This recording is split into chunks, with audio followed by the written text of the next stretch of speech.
I am ready. I'm here with Sylvain of Savage Lands to talk about their record coming out, Army of Trees, on Season of Mist, February 14th, just around the corner. First of all, thank you very much for taking the time to chat with me. Sorry about the confusion about the times and the dates. I apologize, my fault. But thank you for taking the time to be here with me. Yeah, no problem, really. I'm available. So let me ask you this.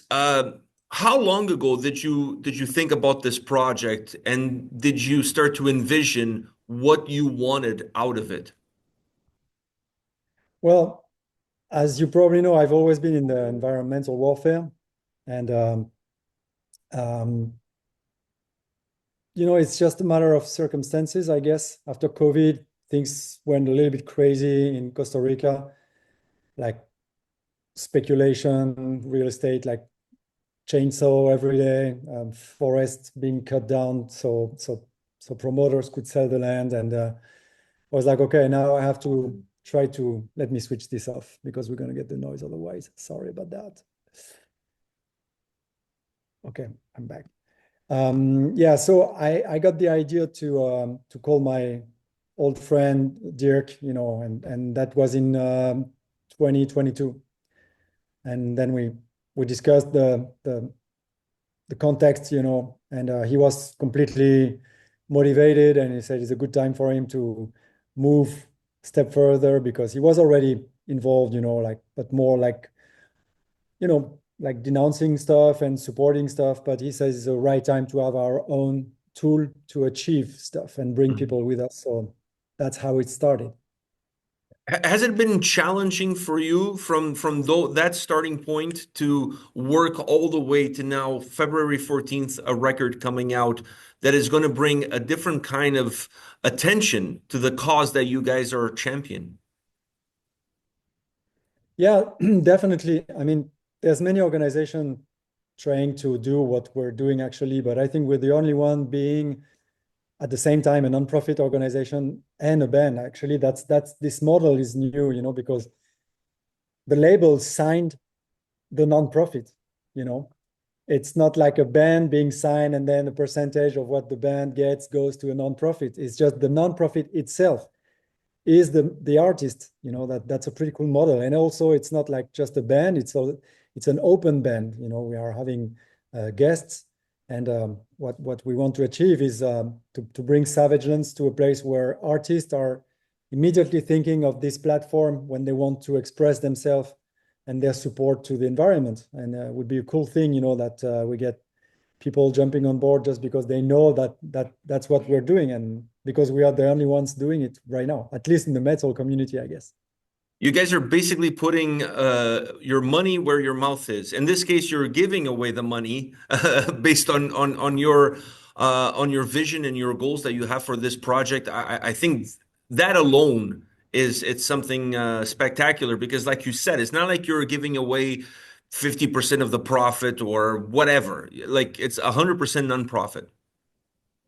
Yeah, exactly. I mean, you know um, people are always suspicious when it comes to financing organization, and we've seen in the past that some organization didn't use the money for the right thing. So I think it's important to bring people on board with us, and they need to feel safe, and they need to feel that they are useful. And also, I've always thought that what's happening with the people that can't give money, because many people are in economical situation that doesn't allow us to give money. But with this system, they can just listen to the music, and it's already a support. Of course, I'm not going to lie to you. The money from the music is not going to be big, we all know that, but the symbol is important. And I'm sure the stories and the symbol can bring you to a much higher level.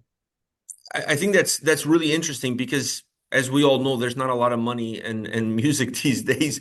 But like you said, it's more about the symbolism behind it, the message, the that you guys trying to convey to an audience and trying to perhaps reach an audience that is maybe not as aware or doesn't know how to participate, like you said.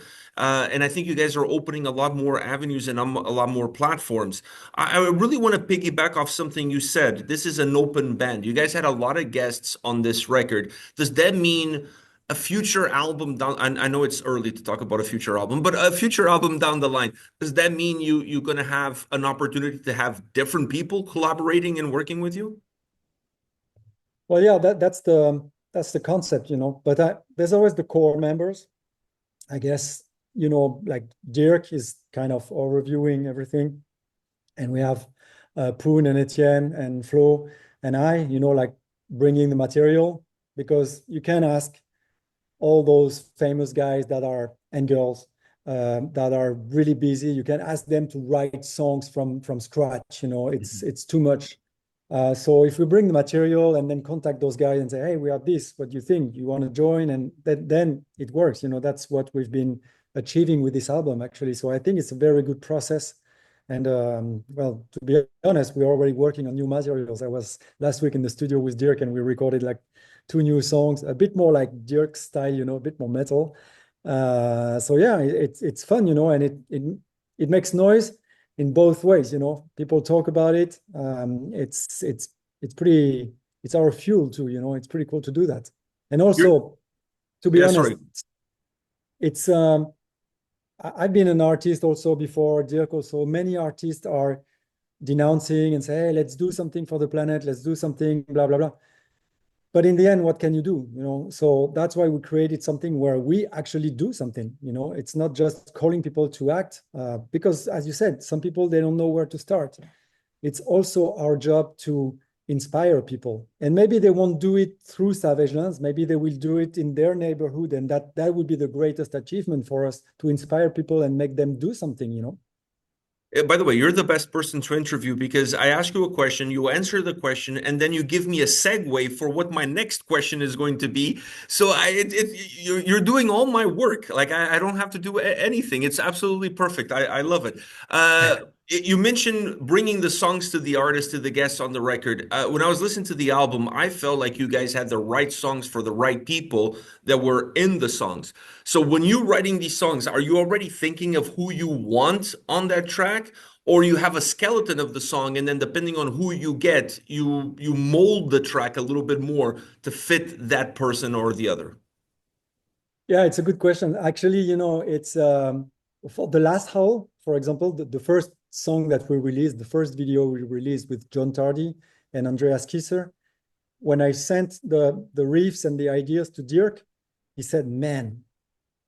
And also it's about the Howler Monkey that does this like very metal sound, And Dirk was like, man, I hear fucking Obituary John Tardy's voice on that, but I don't know him. I don't have his contact, So, and I'm like, yeah, but try to get it. We'll see, And he calls his friend from Decibel magazine, and he gave him the contact. And less than 24 hours after, we had a yes from John Tardy. That was pretty cool. But on other songs, it's just we have this material, and since different people are writing together, it's different influences, and then we send the songs. Like Alisa, I think we sent her 2 songs, and she picked up this one, probably because it was fitting her style.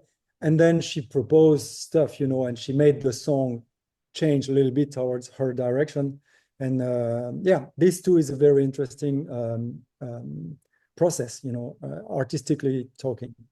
Yeah, you're allowing them not just to be guests, but to be part of the creative process, which I think for them makes them feel a little bit more useful because they're a bigger part of what Savage Lands is all about.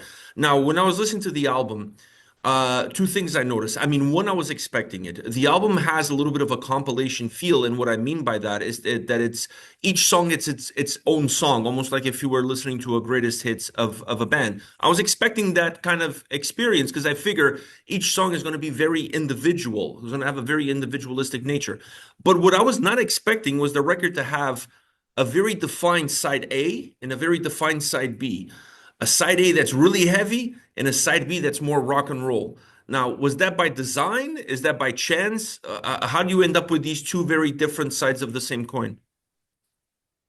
Yeah, well, 2 reasons for that. It's of course because it's not a band, so we don't have to stick to a genre. I mean, I used to play in a band, and I remember sometimes you come up with some ideas, and you're like, well, this idea is not really the image people have from this band, so we can't really play that. So you're kind of frustrating yourself because you can't play a more rock and roll song if you play in a super metal band, because maybe the audience is going to be upset about it.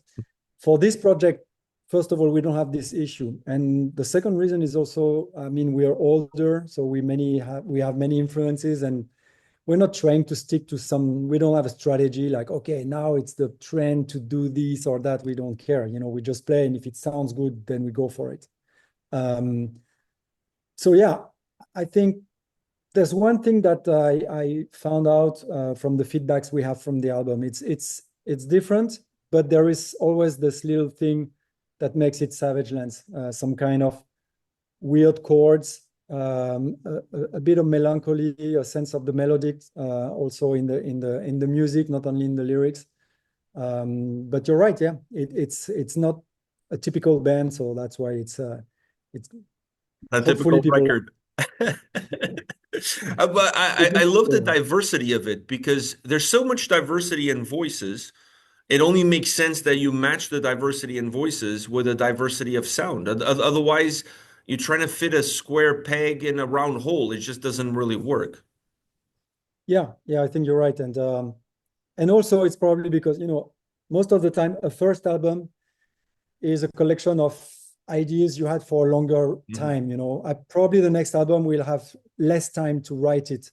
So of course, if you have 1 year to write an album, it's probably going to be more compact in terms of style. But I mean, I started writing the songs with Poon before we created Savage Lands, So some of the songs are more than 3 years old, and that explains probably also the difference between the new songs and the old ones. I really enjoyed the way you guys created the whole album, including the artwork. I felt like everything is so interconnected. The name of the band, the artwork, the name of the album. Are you guys part of that process from the beginning, or do you have people around you that you entrust with your vision, or maybe both? Yeah, that's both. We have a pretty clear vision of what we like, then we express it, and we work with two guys in an agency in France, and they are really good. They also design all the backdrop screens we have live, because for us it's important the message that we send through those screens. It's not us. The show is not the band. The show is the non-profit. So it's very important to display all the messages, the emotions, the world we're living in, seen through that non-profit organization. And so, yeah, we have a pretty close relation with the people designing the artwork. And yeah, that's probably why it makes sense, because they also follow the project for a while now. As the album release date approaches, do you have a goal? I know, like you mentioned before, if people start to pay attention to our environment and listen to the issues that are impacting us on a daily basis, that perhaps we're turning a blind eye to, you feel like you've done your part, like you've gotten the message out. But from a musical standpoint, do you have any expectations for where you would like this album to be, or how you would like people to perceive this album or receive this album? Yeah, I mean, of course, we hope people will like it, because we're musicians too, so we hope people will enjoy it. Um, we hope that we are creating a movement. That's the most important thing. If the music becomes something that is not useful, and we can keep doing the movement with the nonprofit, that's what we're gonna do, because we started that for the environment, not for the music. Um, Now, this being said, I think what I would like people to perceive is that when they're listening to this, they are supporting the movement. If they see us on stage, for example, because we're not on the tour for promoting the album, we're going to tour only when there is a donation to the nonprofit through the festival we're playing in. So people can make sure when they see Savage Lands live, it's because something's going to happen on the field, in the forest, And I hope that will make people happy to be there, even if they're not like the huge fans of the music itself, but they can be fans of the concept. And that's exactly what I hope people will perceive, how people will perceive this initiative. I came for the concept and I stayed for the music. Well, that's the best. That's what happened with me. I was super intrigued by the concept, by the idea behind it. I totally support it. So that brought me to the music, but then the music was good. So then I stayed and I enjoyed the music. So it's the best of both worlds, if you ask But me. I mean, we're lucky because when you have people like Dirk, huge career, Poon and Etienne, they're around with Black Bomb in Europe for like almost 30 years. So they're really qualified musicians. Flo, the other drummer, is playing in different bands, a blues band, like famous one in France, and also a hardcore thrash metal band. So, it's not a guarantee that you're going to do good music, but at least when you have people with experience like that, everything goes faster. Yeah, I mean, you're it's half the battle. The quality of the people working is half the battle. You Uh, don't have to teach the guy, tell him, no, no, no, you should play like this. Maybe work a little bit, do your homework. No, no, they know. So when exactly. you have an idea, They don't need a lot of directions. They know exactly how to get there. They have their own internal GPS. We live in a very divided world right now, and even something as the environment that should not be something that we would be divided on. I mean, everybody should be able to see what's happening and agree on it. But even the environment is something that is divisive, and people are either on one side or the other. They don't believe in global warming. They believe in global warming. When you have this kind of environment, do you expect any negative feedback towards you guys? well, first of all, it's part of life. I bet we will have some people hating us. That's for sure. I already had death threats here in Costa Rica, so Wow. everything can happen. But have you noticed that we don't speak so much about climate and CO2? And that's for a reason, because I think, at least in Europe, I can't tell for you're US based, right? I'm in Canada, but I'm Portuguese originally, so Okay, all right. I think in Europe, we focus on CO2 and climate, and we keep on telling people, don't do this, don't do that, stop using your car, stop traveling, blah, blah, blah. And I don't think it's a good way of bringing people into respecting the environment. I And agree. that's why we choose the biodiversity and the forest, because even some guy that would think that maybe there's no climate change or maybe not human reason for changing the climate, he can still realize that the biodiversity is going down, because you just need to take your car and drive and you see there's not so many insects on your windshield, and that's super obvious.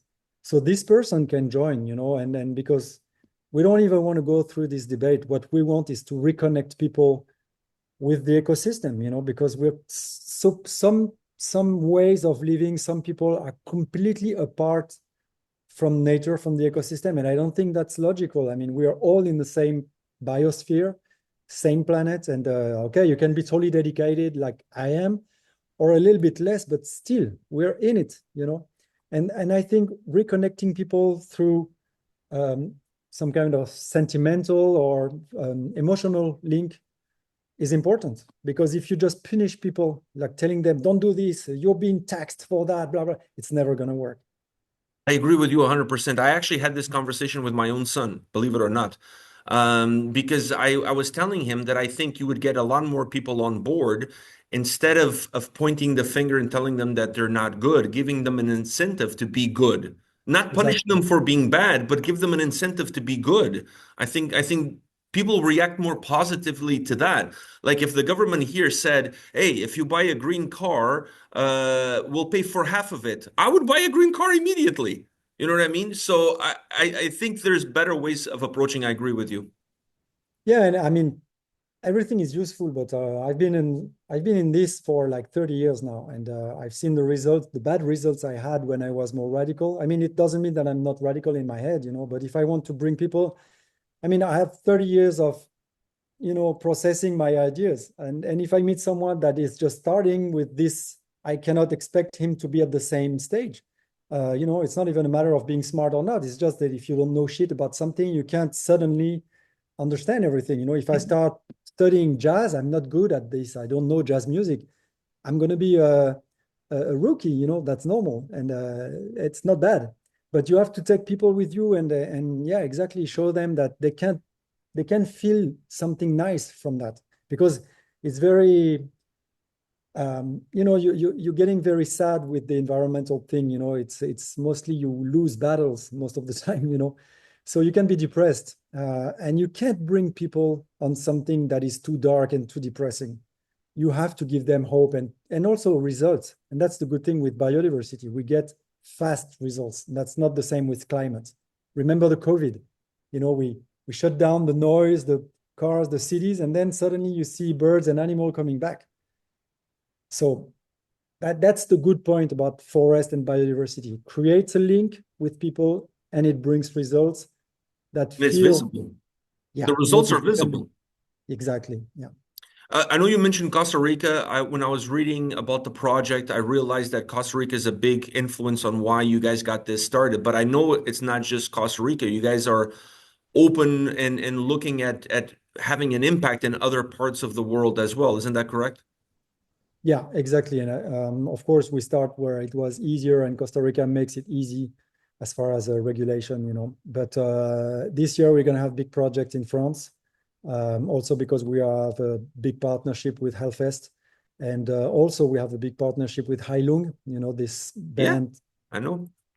Viking, traditional um, shamanism music, whatever. But they're really close to us. Actually, they're both Maria and Kai on the album, and they give back $1 per ticket sold on their tour, Wow. which is very important for us because not only for the money but also for the symbol, as you know, as we said before. And so the thing is that we will choose projects with them also to act in Europe, because people also have to be close to the projects to feel the connection, you know. And so yeah, we're gonna start. And man, if we have contacts in Canada or wherever, you know, people can just get in touch with us, and we want to act as much as possible everywhere. I'm doing my part in Canada. I'm spreading the good word of Savage Lens to let everybody know about you guys, the project, the record. Because like I said, I really believe in it. I came for the project and I stayed for the music. I'm honestly being honest about that.